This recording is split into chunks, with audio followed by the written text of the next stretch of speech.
последние дни важным вопросом, который необходимо взять под контроль, стало резкое повышение цен на медицинские препараты. С ростом случаев заражения коронавирусной инфекцией кыргызстанцы столкнулись с тем, что на фармацевтическом рынке наблюдается рост цен на лекарства в несколько раз. В социальных сетях пользователи также жалуются на спекуляции фармкомпаний.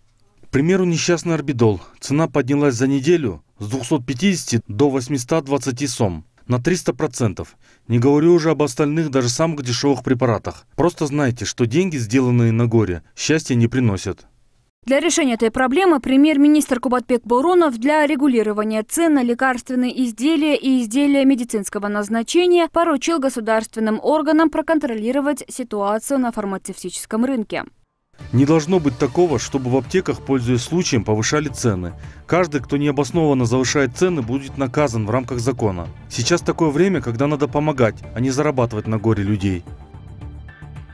Для этого Департаменту лекарственного обеспечения и медицинской техники при Министерстве здравоохранения страны было поручено создать рабочую группу для контроля и пресечения фактов спекуляции в фармацевтическом рынке, а параллельно с этим сотрудники Государственной службы по борьбе с экономическими преступлениями также регулярно проводят рейды по аптечным пунктам с целью недопущения завышения цен на медицинские препараты и средства индивидуальной защиты. Ранее подобные мероприятия проводились в профилактических целях. На сегодняшний день службой установлены факты необоснованного завышения цен на вышеуказанные группы товаров, по которым будут приняты соответствующие жесткие меры.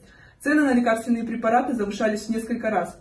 Уважаемые предприниматели, владельцы аптечных пунктов, финансовая полиция предупреждает, что не стоит пользоваться сложившейся ситуацией и спекулировать ценами на жизневажные лекарственные препараты. Факты спекуляции будут строго пресекаться. Финансовая полиция также просит свидетелей, жертв или граждан, обладающих информацией по фактам спекуляции цен в аптеках, обращаться по телефону доверия 1955, либо отправить заявление на электронную почту receive.finpol.gov.kg@gmail.com. Мерим Кубанычбекова, Забек Туркалыков, Новости Ушпери.